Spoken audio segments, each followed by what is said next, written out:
بسم اللہ الرحمن الرحیم۔ اللہم صلی علی محمد وعلی آل محمد کما صلیت علی ابراہیم وعلی آل ابراہیم انک حمید مجید۔ اللہم بارک علی محمد وعلی آل محمد کما بارکت علی ابراہیم وعلی آل ابراہیم انک حمید مجید۔ رب اشرح لی صدری ویسر لی امری واحلل عقدۃ من لسانی یفقہوا قولی۔ السلام علیکم دوستو، میں ہوں ایک عام سا مسلمان فقیر معصوم وارسی۔ دوستو، جیسے کہ ہم اس خلیفے کی تخلیق کی ترتیب کے حوالے سے بات کر رہے تھے کہ اللہ تعالیٰ نے اپنی عظمت کے مطابق اپنے خلیفے میں جو عظمتیں رکھی، جس وجہ سے اسے پوری کائنات کی مخلوق میں سب سے اشرف اور ممتاز بنایا، اور وہ وجوہات ہم نے معلوم کی۔ اب ان کی وجوہات کو معلوم کرتے ہوئے جب ہم لطائف پہ پہنچے تو ان لطائف کے اذکار کے حوالے سے بھی اور ان کی بیداری اور ان میں نور کے پیدا ہونے کا جو طریقہ کار ہے وہ بھی ہم نے جانا۔ آج ہم گفتگو کریں گے کہ یہ لطائف جب بیدار ہوتے ہیں اور ان میں جب نور پیدا ہوتا ہے تو ان کی پرواز کہاں کہاں تک ہے۔ ان کی پرواز کے حوالے سے پہلے بھی گفتگو کی تھی کہ ان لطائف سے متعلق مختلف عالمین ہیں، اور ہر لطیفہ کسی ایک نئے عالم کے ساتھ اس کا الحاق ہے۔ تو جیسے ہی یہ لطائف بیدار ہوتے ہیں، یہ اپنے اپنے عالم کی طرف پرواز کرتے ہیں۔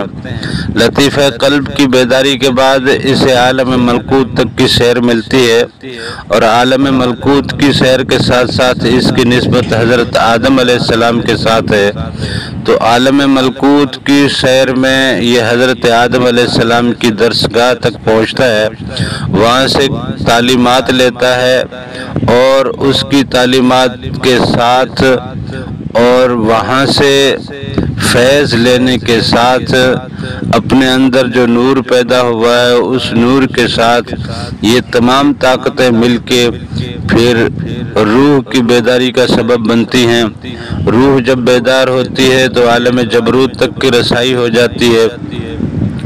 عالم جبروت سے اور روح سے جو نسبت ہے وہ حضرت ابراہیم علیہ السلام کی ہے۔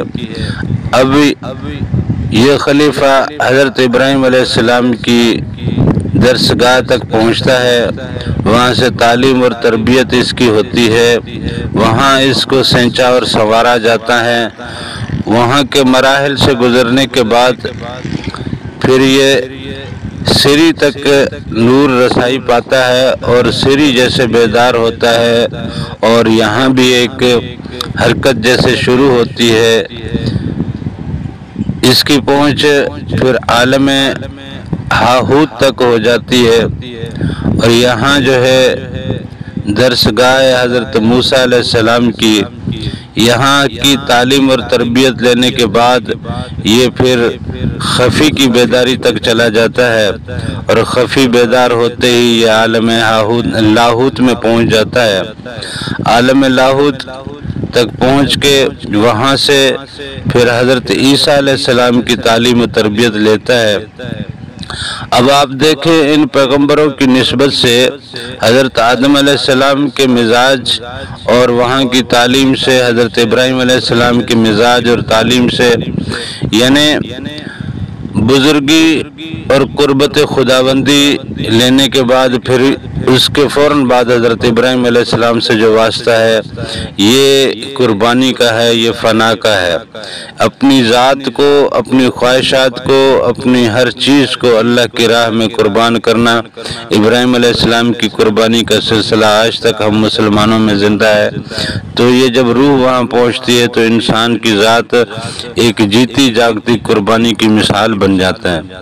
پھر اس کے بعد جیسے حضرت موسیٰ علیہ السلام کی تعلیمات میں پہنچتا ہے تو یہاں سے اس کی جلالی تعلیمات بھی ہوتی ہیں کہ اس کی ذات میں پھر جلال اتنا آتا ہے کہ اس کے نفس پہ خود کو قابو کرنے کی صلاحیتیں یہاں سے شروع ہوتی ہیں۔ پھر جب عالم لاہوت میں پہنچتا ہے تو حضرت عیسیٰ علیہ السلام اور اس کے مزاج کو آپ دیکھیں کہ وہ پھر اپنی ذات میں لوگوں کے لیے مر مٹنے کا اور لوگوں کے لیے فنا ہونے کا اس میں ایک ایسا جذبہ پیدا ہوتا ہے کہ وہ پھر اپنے آپ کو مخلوق خدا کے لیے مختص کر دیتا ہے۔ یہ تمام لطائف بیدار ہوئے، ان سب کا نور اور ان تمام پیغمبروں کی تعلیمات انسان کو حضور نبی کریم صلی اللہ علیہ وسلم کے درسگاہ تک پہنچاتی ہیں اور لطیفہ اخفا کی بیداری کا معاملہ شروع ہوتا ہے۔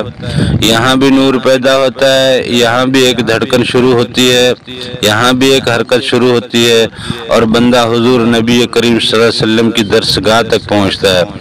حضور نبی کریم صلی اللہ علیہ وسلم کی درسگاہ میں ابتدائی تعلیمات جو ہے حضرت علی سرکار سے انسان پاتا ہے۔ حضور نبی کریم صلی اللہ علیہ وسلم کی محفل کے آداب اور حضور نبی کریم صلی اللہ علیہ وسلم کی خدمت میں آنے جانے کے آداب اور طریقہ کار اور اسلوب سکھائے جاتے ہیں۔ پھر حضور نبی کریم صلی اللہ علیہ وسلم کی محفل سے اسے سرفراز کیا جاتا ہے۔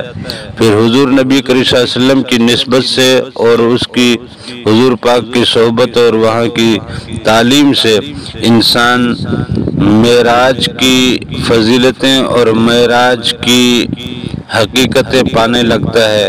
پھر یہاں سے انسان کا لطیفہ نفس اور لطیفہ انا کی بیداری کا معاملہ شروع ہوتا ہے، تو پھر عالم وحدت اور عالم احدیت تک پہنچنا اور وہاں کی سیر پانا، اللہ تعالیٰ کے روبرو حاضر ہونا اور اللہ کا دیدار کرنا، یہ تمام معاملات انہی لطائف سے شروع ہوتے ہیں۔ اب مختصر سی بات اور مختصر سا طریقہ ہم سب نے جانا، ہم نے پوری زندگی میں اسلامی روایات اور شریعت کے حوالے سے بہت سے احکامات سنے بھی پڑھے بھی، بہت سی درسگاہیں، بڑے بڑے علماء اور مفتیان کرام ہمیں دین سمجھاتے، سکھاتے، پڑھاتے رہتے ہیں، لیکن ہماری ذات میں دین اترتا نہیں ہے۔ اس کی وجہ یہ ہے کہ ہماری اندر کی مخلوقیں بیدار ہی نہیں ہیں، وہ سوئی ہوئی ہیں۔ تو یہ سارا علم اور ساری فضیلتیں اور یہ ساری تعلیمات کسی کام کی نہیں رہتی۔ یہ علم سیدھا نفس تک محدود رہتا ہے اور نفس کی نسبت جب کہ شیطان سے ہے تو یہ علم اور شیطانیاں اور بہت سارے معاملات پیدا کر دیتا ہے۔ یہی وجہ ہے کہ دنیا میں آج ہر ایک بندہ اپنی 1.5 انچ کی 1.5 فٹ کی مسجد بنا کے بیٹھا ہوا ہے اور ہر بندہ سمجھتا ہے کہ میں ہی دیندار ہوں اور میں ہی بہتر جانتا ہوں، میں ہی بہتر ہوں، دوسرا بالکل بھی غلط ہے اور جو بھی کہہ رہا ہے وہ سب کچھ دین سے ہٹ کے ہے، اور وہ مطلب ایک دوسرے پہ الزام تراشی اور بہت سارے معاملات اور فطور، یہ سب کچھ علم کی وجہ سے ہوتا ہے۔ لیکن علم جب تک ہماری قلب اور ہماری روح میں نہیں اترتا، یہ نفس کے ہاتھوں میں کھیلتا رہتا ہے اور نفس جو ہے وہ شیطان اور ابلیس کے ہاتھوں میں کھیلتا ہے۔ اسی وجہ سے مسلمان پارا پارا ہے، اسلام ہوتے ہوئے بھی اسلام کا کوئی نور اور اسلام کا کوئی فائدہ نہ معاشرے کو مل پا رہا ہے نہ انسانوں کو مل پا رہا ہے۔ لہذا اسلام کی حقیقی روح، اسلام کا حقیقی نور اور مسلمان ہونے کا، مومن ہونے کا حقیقی لطف اور خلافت کی حقیقی ذمہ داریاں اور حقیقی منصب تک پہنچنے کے لیے ہمارے لطائف کو بیدار ہونا چاہیے، ہمارے اندر نور اترنا چاہیے۔ ہمارا اندر جب تک اللہ تعالیٰ کی اور اس کے حبیب کی حقیقی پیروی تک نہیں آتا، ہمارا وجود بھی اس پیروی میں نہیں پہنچتا۔ آج کے لیے اتنا کافی ہے، انشاءاللہ اگلے سیشن میں بھی اسی حوالے سے گفتگو ہوتی رہے گی کہ یہ انسان اپنے رب سے ٹوٹا تو کیسے ٹوٹا، کیوں ٹوٹا اور کیا معاملات رہے کہ دنیا میں آ کے یہ دنیا دار ہو گیا، دنیا میں آ کے اتنا سارا علم لے کے دین کی اتنی ساری تعلیم لینے کے باوجود بھی دین سے دور کیوں ہے۔ مسجدیں ہیں، نمازیں ہیں، اذانیں ہیں، قرآن ہے، حج روزہ بھی ہے، اور بہت ساری نیکیوں کے اعمال ہوتے ہوئے بھی نیکیوں کا کوئی بھی یہاں پہ عکس ہماری زندگی اور ہمارے معاشرے میں نہیں ہے، برائی ہر طرف عام ہے۔ یہ تمام معاملات انشاءاللہ ذکر ہوتے رہیں گے۔ جزاک اللہ۔